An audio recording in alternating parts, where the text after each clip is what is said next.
skill របស់គេឥឡូវនេះអាចប្រើប្រាស់បានហើយដោយមានអារម្មណ៍ថាមានកម្លាំងកាន់ឡើងភ្លាមហូរចូលទៅក្នុងសាច់ដុំគេក៏បានក្តាប់កណ្ដាប់ដៃយ៉ាងណែននិងមានការភ្ញាក់ផ្អើលយ៉ាងខ្លាំងចំពោះអារម្មណ៍ពិតប្រាកដនៃការក្លាយជា Awaken Player បន្ទាប់មក System ក៏បានដាក់ចេញនូវ mission ផ្លូវការរបស់ជាន់ទី1ដោយតម្រូវឲ្យគេកម្ចាត់ Fat Maggot ស្បែកស្វិតចំនួន5ក្បាលក្នុងរយៈពេលកំណត់2ម៉ោងនៅពេលសម្លឹងទៅមុខកាត់ដើមឈើងាប់ខុសគេអាចមើលឃើញពួកសត្វចម្លែកដែលមានទំហំធំខុសធម្មតាកំពុងវាយយ៉ាងយឺតនៅលើដីដ៏ពោពេញដោយធូលីគេបាននឹកឃើញដល់ Strategy Guide ដែលបានអានតាមអនឡាញដែលបានកត់សម្គាល់ថាទោះបីជាពួកសត្វចម្លែកទាំងនេះស្ទើរតែមិនបង្កើត damage តតែសោះក៏ដោយប៉ុន្តែស្បែកដ៏ស្វិតអស្ចារ្យរបស់ពួកវាធ្វើឲ្យពួកវាពិបាកសម្លាប់បំផុតដោយចាំបានថា Ordinary Players ខ្លះត្រូវចំណាយពេលរហូតដល់30នាទីគ្រាន់តែដើម្បីសម្លាប់មួយក្បាលគេក៏លេបទឹកមាត់ក្អឹកទាំងមានអារម្មណ៍ភ័យព្រួយបន្តិចដោយមានការបដិញ្ញាចិត្តដើម្បីបង្ហាញពីតម្លៃរបស់ខ្លួនក្នុងនាមជា Player ដ៏ត្រឹមត្រូវម្នាក់គេក៏បានក្តាប់ដៃរបស់ខ្លួនយ៉ាងណែនគេបានបោះជំហានទៅមុខដោយទំនុកចិនរួចនិយាយថាគេនឹងចាត់ការសត្វចម្លែកដំបូងដោយខ្លួនឯងប៉ុន្តែសាមិនរបស់គេបានខាត់គេយ៉ាងលឿនដោយប្រាប់ថាមិនចាំបាច់ទៅហត់នឿយធ្វើរឿងបែបនោះឡើយបរិះវ័យក្មេងបានឈប់ងក់រួចសម្លឹងទៅមើលគោលដៅដ៏ធំសម្បើមដែលកំពុងផ្លាស់ទីយ៉ាងយឺតនៅខាងមុខដែលដឹងថាខ្លួនខ្វះខាតអាវុធសមរម្យដើម្បីចាក់ទម្លុះស្បែករបស់សត្វចម្លែកនោះគេក៏ងាកក្រោយដើម្បីសុំជំនួយពីដៃគូរបស់ខ្លួនរូបភាពដ៏គួរឲ្យខ្លាចនៃមាត់ដ៏ពោពេញដោយជាតិអាស៊ីតរបស់សត្វចម្លែកនោះបានលេចឡើងក្នុងចិត្តរបស់គេដែលធ្វើឲ្យគេកាន់តែសម្រេចចិត្តដកថយទៅក្រោយវិញគេក៏ដកថយវិញយ៉ាងលឿនដោយគិតថាការសុំអាវុធអាចជារឿងដែលប្រថុយប្រថានបន្តិចសម្រាប់ការប្រយុទ្ធលើកដំបូងបំផុតរបស់ខ្លួនទាំងញើសហូរព្រាតដោយភាពភ័យអរគេក៏បានហៅឲ្យ Salmon ជួយជំនួសវិញដោយបោះបង់ចោលនៅភាពអង្អាចកាលពីដំបូងទាំងស្រុង Salmon របស់គេបានលើកមេដាយឡើងដោយក្តីរំភើបទាំងសរសើរចំពោះការសម្រេចចិត្តដ៏មានសុវត្ថិភាពនិងវៃឆ្លាតរបស់ច្បាយខ្លួន Warrior រូបនោះបានបោះជំហានទៅមុខដោយទំនុកចិត្តទាំងត្រៀមខ្លួនរួចជាស្រេចដើម្បីដោះស្រាយស្ថានភាពនេះយ៉ាងងាយស្រួលជំនួសច្បាយរបស់ខ្លួនជាមួយនឹងកាយវិការយ៉ាងរហ័ស Salmon បានបញ្ចេញថាមពលពណ៌ខៀវដ៏មុតស្រួចមួយកម្រិតដែលកាត់ផ្ដាច់សត្វចម្លែកដំបូងនោះជាពីរភ្លាមគេបានសុំឲ្យច្បាយរបស់ខ្លួនថយក្រោយដោយគួរសមខណៈពេលដែលគេត្រៀមខ្លួនដើម្បីកម្ចាត់ចោលនូវគោលដៅដែលនៅសេសសល់ទាំងអស់ឲ្យខ្ទេចខ្ទីដោយប្រមូលផ្ដុំថាមពលរបស់ខ្លួន Warrior បានធ្វើឲ្យ High Tier Combat Skill ដំណើរការដែលបណ្ដាលឲ្យមានកងវេទមន្តដ៏ខ្លាំងក្លាវិលជុំវិញដៃរបស់គេបានបញ្ចេញការវាយប្រហារយ៉ាងសន្ធោសន្ធៅនិងបំផ្លិចបំផ្លាញនៃ Crystalline Energy Blade ដែលបានហែកហួរពេញសមរភូមិទាំងមូលការវាយប្រហារយ៉ាងគំហុកមិនដកដៃនេះបានកាត់ផ្ដាច់ពួកវាទៅជាកំទេចកំទីហោះធ្លាក់មកដោយភ្លៀងនៅជុំវិញខ្លួន Warrior ដ៏អង្អាចរូបនោះតែមួយប៉ោយព្រិចភ្នែកសត្វចម្លែកទាំងហ្វូងត្រូវបានកម្ចាត់ឲ្យរលាយបាត់ទាំងស្រុងទៅជា Blue Particles ដែលអណ្ដែតលើអាកាសបរិះវ័យក្មេងបានចូលថ្មឹងទាំងស្រុងដោយការមិនជឿភ្នែកចំពោះការបង្ហាញថាមពលដ៏គួរឲ្យភ្ញាក់ផ្អើលនេះគេបាននិយាយរដប់ដោយភាពស្ញប់ស្ញែងទាំងមានការភ្ញាក់ផ្អើលយ៉ាងខ្លាំងដែលសត្វចម្លែកគ្រប់ក្បាលត្រូវបានកម្ចាត់ចោលត្រឹមតែមួយរំពេញភ្លាមនោះ System Window បានលោតពេញភ្នែករបស់គេដោយប្រកាសពីការបំពេញបានជោគជ័យនៅ mission របស់ជាន់ទី1រួមជាមួយនឹងការ level up យ៉ាងសន្ធឹកសន្ធាប់រូបភាពខ្លួនឯងដ៏តូចច្រឡឹងនិងពោពេញដោយក្តីរីករាយបានរំលេចនៅក្នុងចិត្តខណៈពេលដែល System ផ្ដល់រង្វាន់ដល់រូបគេនៅ S++ Clear Rank ដែលមិនធ្លាប់មានពីមុនមកនិង Platinum Badge កម្រិតរឿងព្រេងនិទានក្នុងពេលជាមួយគ្នានោះនៅក្នុងពិភពពិតស្ថានីយ៍ត្រួតពិនិត្យជំនាញបានរកឃើញទិន្នន័យនៃការ clear កម្រិតខ្ពស់ដ៏ខុសប្រក្រតីនេះភ្លាមនៅខណៈពេលដ៏ជាក់លាក់នោះ High Level Players និងប្រតិបត្តិការទាំងអស់នៅទូទាំងប្រទេសកូរ៉េបានទទួលនូវការប្រកាសជាសកលរបស់ System ដ៏គួរឲ្យភ្ញាក់ផ្អើលមួយភ្លាមនៅទូទាំងប្រទេស Players ជាច្រើនអ្នកបានសម្លឹងមើលទៅកញ្ចក់ System ដ៏ភ្លឺចិញ្ចាចរបស់ពួកគេដោយការភ្ញាក់ផ្អើលយ៉ាងខ្លាំងនៅពេលដែលសេចក្តីជូនដំណឹងដ៏អាចកំបាំងនោះបានភ្លឺឡើងក្នុងពេលដំណើរគ្នា System បានបើកសិទ្ធឲ្យចូលទៅកាន់ជាន់ទី2មុនពេលបាញ់បញ្ជូន Duo នេះត្រឡប់ទៅផ្ទះដ៏មានផាសុកភាពរបស់ខ្លួនវិញភ្លាមទាំងញីភ្នែកដោយការមិនជឿបរិះវ័យក្មេងរូបនេះបានដឹងថា Red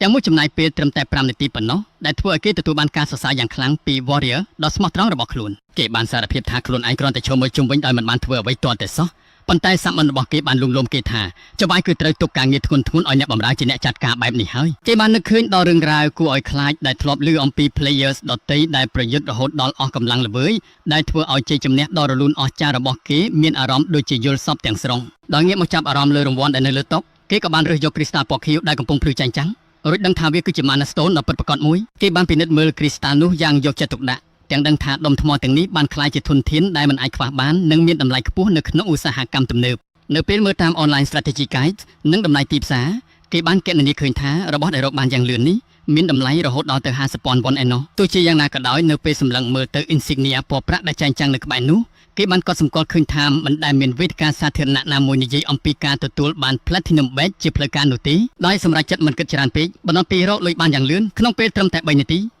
គេក៏សម្រាប់នៅក្នុងបន្ទប់របស់ខ្លួនយ៉ាងសប្បាយរីករាយដើម្បីមើលទូរទស្សន៍លុះដល់ពេលល្ងាចម្ហូបប្រពៃណីជោគបានដ៏ឈ្ងុយឆ្ងាញ់ត្រូវបានរៀបចំនៅលើតុដែលក្លិនដ៏ឈ្ងុយរបស់វាបានភាយពេញបន្ទប់ទាំងមូលពួកគេទាំងពីរបានអង្គុយទល់មុខគ្នាទាំងត្រៀមខ្លួនដើម្បីរីករាយនឹងអាហារដ៏ឆ្ងាញ់ពិសាបន្ទាប់ពីទទួលបានជោគជ័យក្នុងថ្ងៃដំបូងនៅក្នុង Tower ព្រីឡានអាហារយ៉ាងរំភើបជាមួយនឹងស្នាមញញឹមយ៉ាងរីកប៉ោង ទាំងពលពាក្យអរគុណយ៉ាងខ្លាំងៗចំពោះចិត្តសប្បុរសដ៏ធំធេងរបស់ចៅហ្វាយខ្លួនដោយសារតែមានអារម្មណ៍អស់សំណើចំពោះអាកប្បកិរិយាដែលផ្លូវការហួសហេតុពេកបរិសុទ្ធវ័យក្មេងក៏បានសួរថាហេតុអ្វីបានជាគេតែងតែប្រើពាក្យសម្ដីបុរាណដូចក្នុងរឿងល្ខោនមកនិយាយគ្នាលេងធម្មតាបែបនេះសាមនបានផ្អាកគិតមួយសន្ទុះរួចបញ្យល់ថាទម្រង់នៃការនិយាយដ៏ប្លែករបស់គេនេះគឺទទួលរងឥទ្ធិពលយ៉ាងខ្លាំងពីបុគ្គលិកលក្ខណៈរបស់ចៅហ្វាយចាស់របស់គេចៅហ្វាយបានទប់សំណើចទាំងយល់ថាទម្លាប់ប្លែកៗដែលបន្សល់ទុកមកពីមុនរបស់ដៃគូខ្លួនគឺជារឿងដែលគួរឲ្យអស់សំណើចនិងកំសាន្តចិត្តយ៉ាងខ្លាំងនៅពេលឃើញ Warrior ញ៉ាំអាហារយ៉ាងសប្បាយរីករាយមន្ទិលសង្ស័យដែលនៅសេសសល់ទាំងប្រមាណក៏បានរលាយបាត់អស់ព្រោះគេបានដឹងថា Summon ដ៏មានអំណាចរបស់គេគឺគ្មានគ្រោះថ្នាក់អ្វីទាល់តែសោះហើយថែមទាំងគួរឲ្យស្រឡាញ់ទៀតផងលុះដល់ព្រឹកបន្ទាប់គេក៏បានសម្រេចចិត្តឈប់ពីការងារស៊ីឈ្នួលប្រចាំថ្ងៃដ៏ហត់នឿយរបស់ខ្លួនជាផ្លូវការដោយមានទំនុកចិត្តយ៉ាងពេញទំហឹងថាការឡើង Tower គឺជាផែនការដ៏ល្អឥតខ្ចោះនិងអាចរកចំណូលបានយ៉ាងច្រើនសន្ធឹកសន្ធាប់គេបានឈរនៅលើដំបូលអគារ Apartment របស់ខ្លួនទាំងសម្លឹកមើលទៅទីក្រុងខណៈពេលដែលគេរៀបចំខ្លួនដើម្បីផ្លាស់ប្ដូររបៀបរស់នៅប្រចាំថ្ងៃរបស់ខ្លួនទាំងស្រុងដើម្បីធ្វើឲ្យទម្លាប់ថ្មីរបស់ខ្លួនមានលក្ខណៈផ្លូវការគេបានបិទកាលវិភាគប្រចាំថ្ងៃដែលមានព័ត៌មានលម្អិតយ៉ាងល្អិតល្អន់ទៅលើជញ្ជាំងផ្ទាល់តែម្ដងជំនួសឲ្យការចំណាយពេលពេញមួយថ្ងៃធ្វើការងារធ្ងន់ៗគេបានរៀបចំកាលវិភាគដ៏ល្អឥតខ្ចោះមួយដែលបែងចែករវាងការគេងការលេងហ្គេមនិងការឡើង Tower ជាមួយដៃគូរបស់ខ្លួនស្រាប់តែមានសម្លេងរោរបស់ System បន្លឺឡើងបង្ហាញពី Satisfaction Rating កម្រិតផ្កាយ5ដ៏ល្អឥតខ្ចោះដែលធ្វើឲ្យ Summon របស់គេរំភើបចិត្តជាខ្លាំងនៅពេលឃើញដៃគូរបស់ខ្លួនបង្ហាញភាពរំភើបញាប់ញ័របរិសុទ្ធវ័យក្មេងក៏បានសួរដោយចង់ដឹងថាតើ Satisfaction Rating នោះពិតជាមានសារៈសំខាន់ខ្លាំងដល់ថ្នាក់នឹងមែនទេ Warrior បានបញ្យល់ថា Ratings កាន់តែខ្ពស់នឹងផ្ដល់នូវការ upgrade ដ៏សំខាន់ដោយជួយបង្កើន Total Summon Time និងលើកកម្ពស់ Combat Rank ទាំងមូលរបស់គេនៅពេលគ្រប់យ៉ាងត្រូវបានរៀបចំរួចរាល់ពន្លឺពណ៌ខៀវដ៏ចែងចាំងមួយបានបាញ់បញ្ជូន Duo នេះទៅកាន់ជាន់ទី2នៃ Black Tower ភ្លាមៗ System Interface បានលេចឡើងភ្លាមៗដោយដាក់ភារកិច្ចឲ្យពួកគេកម្ចាត់ Fate Maggots ដ៏រហ័សរហួនចំនួន10ក្បាលក្នុងរយៈពេលកំណត់2ម៉ោងនៅពេលសម្លឹងមើលពួកសត្វទាំងនោះគេបានកត់សម្គាល់ឃើញថា Maggots ទាំងនេះមានភាពរហ័សរហួនជាងមុនឆ្ងាយណាស់ដោយពួកវាកាន់ដីថ្មយ៉ាងលឿនជាងអ្វីដែលគេបានរំពឹងទុកទៅទៀតគេបានងាកទៅរក Summon របស់ខ្លួនទាំងមានការព្រួយបារម្ភបន្តិចរួចសួរថាតើការព្យាយាមប្រញាប់ប្រញាល់ឆ្លងកាត់ជាន់បែបនេះអាចធ្វើឲ្យពួកគេមានគ្រោះថ្នាក់ដល់ជីវិតដែរឬទេ Warrior គ្រាន់តែញញឹមនិងមិនខ្វល់ខ្វាយពីការបារម្ភនោះឡើយទាំងបដិញ្ញាថារឿងបែបនោះនឹងមិនកើតឡើងជាដាច់ខាតនៅចំពោះមុខគេបានសន្យាដោយទំនុកចិត្តថានឹងបញ្ចប់ការប្រយុទ្ធទាំងមូលក្នុងរយៈពេលយ៉ាងយូរបំផុតត្រឹមតែ3នាទីប៉ុណ្ណោះរួចត្រៀមខ្លួនជូនដំណើរចៅហ្វាយរបស់ខ្លួនត្រឡប់ទៅផ្ទះវិញដោយសុវត្ថិភាពទាំងមានអារម្មណ៍ធូរស្រាលទាំងស្រុងចៅហ្វាយបានស្រែកសួរយ៉ាងធម្មតាថាតើយប់នេះពួកយើងគួរតែអបអរសាទរជាមួយមាន់បំពងនិងស្រាបៀរដែរទេគ្រាន់តែឮពាក្យថាមាន់បំពងភ្លាមបានធ្វើឲ្យ Warrior រំភើបចិត្តនិងដឹងគុណយ៉ាងខ្លាំងរហូតដល់ធម៌ពលរបស់គេបានផ្ទុះឡើងភ្លាមតែម្ដងគេបានស្ទុះទៅមុខដូចជាភ្លេចបន្ទោទាំងកាត់ផ្ដាច់ពួកសត្វចម្លែកដែលកំពុងផ្លាស់ទីយ៉ាងលឿននោះបានយ៉ាងងាយស្រួលមុនពេលពួកវាអាចដឹងខ្លួនទាន់ទៅទៀតបរិសុទ្ធវ័យក្មេងបានឈរមើលក្បែរនោះទាំងក្តីស្ងប់ស្ញាញ់ជាពន់ពេកខណៈពេលដែល System Windows បានលោតឡើងភ្លាមដើម្បីប្រកាសថាជាន់នេះត្រូវបាន clear រួចរាល់ហើយសេចក្តីជូនដំណឹងបានបញ្ជាក់ថាគេទទួលបាន Expulsion Rank ដ៏ល្អឥតខ្ចោះមួយទៀតហើយដោយផ្ដល់រង្វាន់ជា Platinum Badge ទី2របស់គេនៅពេលត្រឡប់មកដល់ផ្ទះគេបានសម្លឹងមើលទៅ Mana Stone ពណ៌ខៀវដែលកំពុងអណ្ដែតនិង Bat ថ្មីរបស់ខ្លួនទាំងមានការភ្ញាក់ផ្អើលយ៉ាងខ្លាំងចំពោះភាពងាយស្រួលដ៏មិនគួរឲ្យជឿបែបនេះរួចដឹងថាខ្លួនអាច clear ជាន់នីមួយៗបានយ៉ាងងាយស្រួលមុនពេលចូលធ្វើការវេនព្រឹករបស់ខ្លួនទៅទៀតនៅពេលចូលទៅកាន់ជាន់ទី3 System បានបង្ហាញនូវការប្រឈមថ្មីស្រឡាងមួយគឺការកម្ចាត់ Ice Bloated Crabworm ចំនួន10ក្បាលនៅពេលពួកគេទៅដល់ Warrior បានបង្អាប់ចៅហ្វាយរបស់ខ្លួនលេងថាការចុះចតរបស់ចៅហ្វាយគឺហាក់ដូចជាយឺតបន្តិចហើយដោយមិនបងអង្គយូរឡើយ Warrior បានបញ្ចេញការផ្ទុះឡើងនៃធម្មពលពណ៌ខៀវយ៉ាងខ្លាំងក្លាដែលបានបំបែកគោលដៅតកកទាំងនោះឲ្យខ្ទេចខ្ទីភ្លាមសេចក្តីជូនដំណឹងបានលោតពេញអេក្រង់ម្ដងទៀតដោយបញ្ជាក់ពីការបញ្ចប់ជាន់ទី3រួមជាមួយនឹងរង្វាន់ដ៏ច្រើនសន្ធឹកសន្ធាប់គឺ Mana Stone ចំនួន300ក្រាមសន្ទុះនៃការវាយលុកមិនបានបញ្ឈប់ត្រឹមនឹងឡើយខណៈពេលដែល Duo នេះបានបន្តទៅកាន់ជាន់ទី4យ៉ាងលឿននិងវាយកំទេចវាបានត្រឹមរយៈពេលកំណត់ត្រាដ៏ខ្លីបំផុតជាមួយនឹងរូបភាពដែល Warrior ឈរយ៉ាងមានមោទនភាពនៅចំកណ្ដាលភាគល្អិតដែលកំពុងរលាយបាត់នៃសត្រូវរបស់ខ្លួន System ក៏បានបន្លឺឡើងដើម្បីប្រកាសពីជ័យជំនះដ៏ងាយស្រួលមួយទៀតនៅពេលដែលពួកគេបញ្ចប់ជាន់ទី5ដៃគូទាំងពីរបានអបអរសាទរចំពោះការឈ្នះជាប់គ្នាយ៉ាងអស្ចារ្យរបស់ពួកគេដោយការទះដៃផ្ដល់កម្លាំងចិត្តឲ្យគ្នាទៅវិញទៅមកយ៉ាងខ្លាំង System បានគណនាការលេងដ៏ល្អឥតខ្ចោះរបស់ពួកគេដោយបង្ហាញថាពួកគេបានប្រមូលផ្ដុំនៅ Exploited Platinum Badge ចំនួន5ជាប់គ្នាជាផ្លូវការហើយភ្នែករបស់បរិសុទ្ធវ័យក្មេងបានបើកធំដោយការភ្ញាក់ផ្អើលទាំងស្រុងនៅពេលដែលមានសេចក្តីជូនដំណឹងដ៏ប្លែកខុសពីគេលេចឡើងនៅចំពីមុខគេបានរអ៊ូរទាំម្នាក់ឯងទាំងមិនជឿភ្នែកទាំងមានការភ្ញាក់ផ្អើលយ៉ាងខ្លាំងចំពោះការប្រកាសថាគេត្រូវបានផ្ដល់ជូននៅ Special Trade Perk មួយទាំងបង្អួចដល់ព្រឺចែងចាំងបានបង្ហាញពីរង្វាន់ដ៏ធំសម្បើមគឺ Awakening Trade Enhancement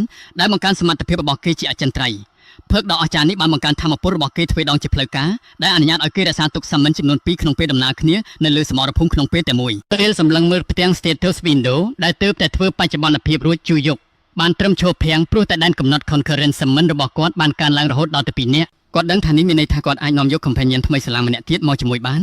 ទោះបីជា Cossack ធ្លាប់ជួយរ៉ាប់រងគ្រប់យ៉ាងបានយ៉ាងល្អឥតខ្ចោះដោយខ្លួនឯងរួចទៅហើយក៏ដោយសម្លឹងមើលបណ្ដុំ Platinum Badge ដែលកំពុងតែកើនឡើងគាត់មិនអាចទប់ចិត្តអបអរសាទរចំពោះលទ្ធផលដ៏លេចធ្លោនៃការឃ្លាចន់នីមួយៗបានចំណាត់ថ្នាក់ S Platinum នោះឡើយដោយគិតមើលទៅមុខសម្រាប់សមរភូមិដ៏លំបាកដែលត្រូវជួបគាត់សម្រេចចិត្តថាវាសុវត្ថិភាពជាងប្រសិនបើប្រើ Random Summon ពេលដែល cooldown រយៈពេល20ថ្ងៃដ៏យូរនោះត្រូវបាន reset រួចសម្រាប់ពេលនេះផែនការរបស់គាត់គឺសាមញ្ញទេនៅឲ្យមានសុវត្ថិភាពរស់នៅដោយប្រុងប្រយ័ត្នហើយត្រៀមខ្លួនទៅវាយលុកជាន់ទី6នៅព្រឹកស្អែកជាអាទិភាពដំបូងនៅក្បែរគាត់ខុសសាកឈរយ៉ាងស្វាហាប់និងត្រៀមខ្លួនជាស្រេចដោយមុខដៅដ៏មុតស្រួចរបស់គេកំពុងចែងចាំងធ្វើជា protector ដ៏ល្អឥតខ្ចោះសម្រាប់ raid ដែលជិតមកដល់ទន្ទឹមនឹងនេះដែរនៅឯនាយកដ្ឋាន Korean Awakening Management Department ក្នុងតំបន់ Hanam Dong ក្រុងសេអ៊ូលបរិយាកាសគឺមានភាពតានតឹងយ៉ាងខ្លាំងនៅខាងក្នុងការិយាល័យកណ្ដាលដ៏ទំនើបបុគ្គលិកកំពុងតែខិតខំប្រឹងប្រែងយ៉ាងខ្លាំងក្នុងការចាត់ចែងទិន្នន័យដ៏ច្រើនសន្ធឹកសន្ធាប់ដែលមិនធ្លាប់មានពីមុនមកប្រធានក្រុមជន់ជွងអ៊ីលអង្គុយសម្លឹងមើលទៅលំហអាកាសទាំងចិត្តអណ្ដែតអណ្ដូងដោយសារតែកំពុងខ្វល់ខ្វាយយ៉ាងខ្លាំងអំពីសារជូនដំណឹង system កម្រិតខ្ពស់ចុងក្រោយគេអ្នកគ្រប់គ្រងលីមីណាបានដើរចូលទៅជិតគាត់ដោយស្ងាត់ស្ងាត់ហើយសួរថាតើគាត់នៅតែគេងមិនលក់ព្រោះតែការប្រកាសអាសន្នទូទាំងពិភពលោកដ៏អាចកំបាំងទាំងនោះទៀតមែនទេនាងបានបញ្ជាក់ថាការប្រកាសថ្មីស្រឡាងមួយទើបតែត្រូវបានបង្ហោះឡើងដែលបង្ហើបឲ្យឃើញពីការឃ្លីជាន់ទី6បានចំណាត់ថ្នាក់ S+ ឈរយ៉ាងល្អឥតខ្ចោះមួយទៀតដំណឹងនេះបានបង្កើតជាទឹករលកចលាចលទូទាំងនាយកដ្ឋានព្រោះសារជូនដំណឹងពីការឃ្លាកម្រិតខ្ពស់បែបនេះបានលេចឡើងបន្តបន្ទាប់គ្នាក្នុងល្បឿនដែលមិនគួរឲ្យជឿវ៉ាងអ៊ីលក៏សម្គាល់ថានេះមិនមែនជារឿងចៃដន្យនោះទេដោយសន្និដ្ឋានថាមាន player ដ៏មានឥទ្ធិពលនិងពូកែដៃគេតែម្នាក់គត់កំពុងតែឃ្លាគ្រប់ជាន់តាមលំដាប់លំដោយយ៉ាងត្រឹមត្រូវគំនិតដែលថាមានបុគ្គលមិនស្គាល់អត្តសញ្ញាណម្នាក់មានសមត្ថភាពអស្ចារ្យមិនធ្លាប់មានបែបនេះបានធ្វើឲ្យអ្នកនៅក្នុងបន្ទប់ព្រឹសសម្បុរគាំងតែម្ដងរំពេចនោះដៃដ៏ធ្ងន់មួយបានទះលើទៅយ៉ាងខ្លាំងធ្វើឲ្យកាត់ផ្ដាច់ជំនួបសន្តានាដ៏តានតឹងនោះភ្លាមនាយកផាក់ឃីងស៊ូបាននិយាយឡើងដោយរំលឹកអ្នករាល់គ្នាថាចំណាត់ថ្នាក់ S+ Play Clear គឺបានបំផ្លាញរាល់កំណត់ត្រាចាស់ៗទាំងអស់ដែលធ្លាប់មាននៅក្នុងប្រទេសកូរ៉េគាត់បានព្រមានថាបណ្ដាប្រទេសក្រៅកំពុងតែលួចជួល player កម្រិត elite ដោយសម្ងាត់